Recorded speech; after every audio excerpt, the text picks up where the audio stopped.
Hello, welcome to my ReSEWlutions video.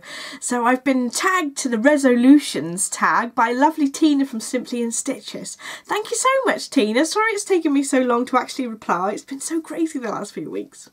So Tina's got a wonderful sort of video log and podcast on all these crafty things, so it's well worth taking a look at her channel if you haven't seen her before. I'll pop the link below. So there's 5 questions that I need to answer. Let's make a start. So question 1 is, what is your favourite make of 2017 and why? So I'm afraid it's going to have to be my wedding dress, even though it wasn't perfect.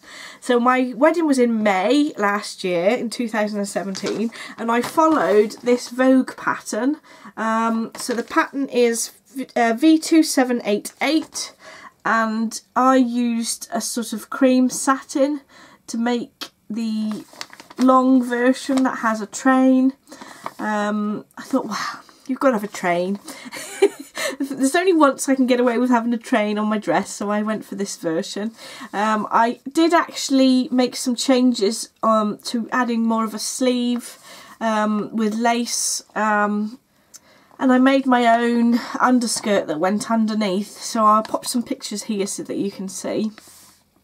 There was some changes that I probably would have made if I had to make it again, but unfortunately I had to make the dress when I was working full time and fit it in around other things, so it was as best as it was going to be at the time, so I'm quite pleased with it now. So I actually got my fabrics from a place called Harringtons Fabric and Lace, which was a really wonderful shop. I'll pop you a link in below if anyone's interested in that. They had some really nice customer service and they sent me some lovely samples, so I was so pleased about that.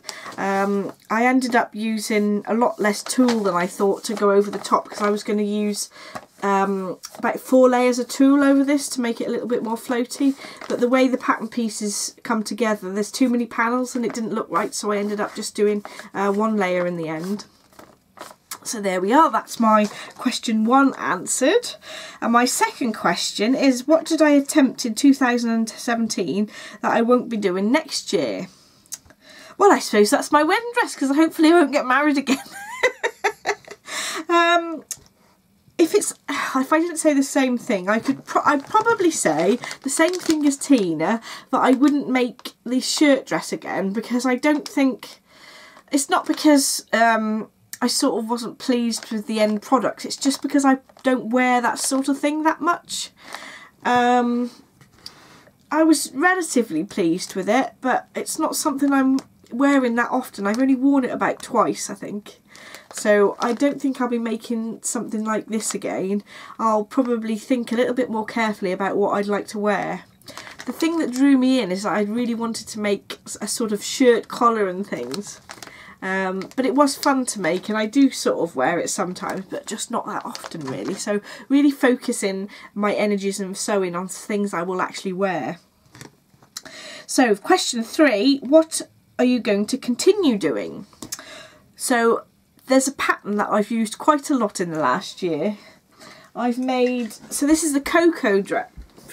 Well, one of them is a dress, the Cocoa by Tilly and the Buttons. So I made a dress version with pockets on, which is pretty difficult to show you this. I've made a funnel necked version. I've actually made 2 of these, a darker green, but that one's in the wash. And these ones I've been wearing really loads in the last few months over sort of the winter period. And this is the first version I made where I added some buttons around the neck. So I'm certainly making more Cocoa tops. And I think I've learned that, I think everybody knows this already, but the Tilly and the Buttons patterns seem to be the sort of easiest patterns to follow, and they don't need as many adjustments as some of the other patterns. The sort of Cocoa top and the Agnes top that I've made have been nice and long, whereas some of the patterns that I've made from like McCall's and Simplicity have come up on the short side, so I've been really pleased with those patterns that I've got from Tilly and the Buttons, so I shall continue to use them. What am I going to try next year is the next question. So If you've seen my Make 9 before, you'll know that I've got some jeans and trousers on my Make 9 list. So the trouser pattern that I'm going to have a go at is the Ultimate Trousers by Sew Over It. I'm going to try that out in some stretch denim that I bought that I didn't really like the look of very much first, to see how they fit, and then hopefully be making loads more in those.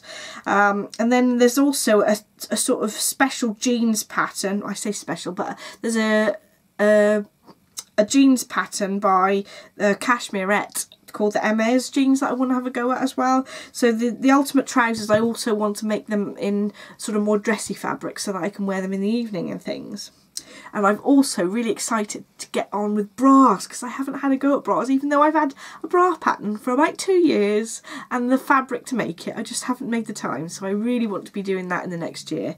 I'm hopefully working my way along my sort of grid of Make 9 as I'm going. So I've made the Agnes top and the Zadie dress so far, and my next one on my list is the Bettine as well. But I think the major focus for things that I haven't tried before are the sort of jeans and bra area. Question 5, where do you see your handmade wardrobe by the end of next year?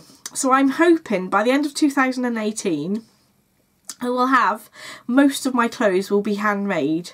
I can imagine that I won't have necessarily made things like coats just yet, but hopefully I'll have all my trousers and tops actually replaced with all handmade things. So I'd say my target is to have 80% of my wardrobe handmade by the end of the year. Fingers crossed. So, and then the second part to question 5 is what about in 5 years? Where do I see my handmade wardrobe in 5 years? 5 years, I'm hoping that I won't buy any off the shelves things. This is my target. So in 5 years you can come and tell me off for buying things in Debenhams and things. So yeah, hopefully everything's going to be handmade. It'll be much more of a pleasure to wear when I'm able to fit things nicely to the way I like them to fit. So I think that's all for the questions. I think absolutely everybody who's done dressmaking has already done the ReSEWlutions before. So if I've missed you out, I'm tagging you. So if you haven't done it before, have a go. It's a bit of fun, and it's really nice to kind of think where your sewing is going for the next year or 5 years. So thanks for listening. Bye!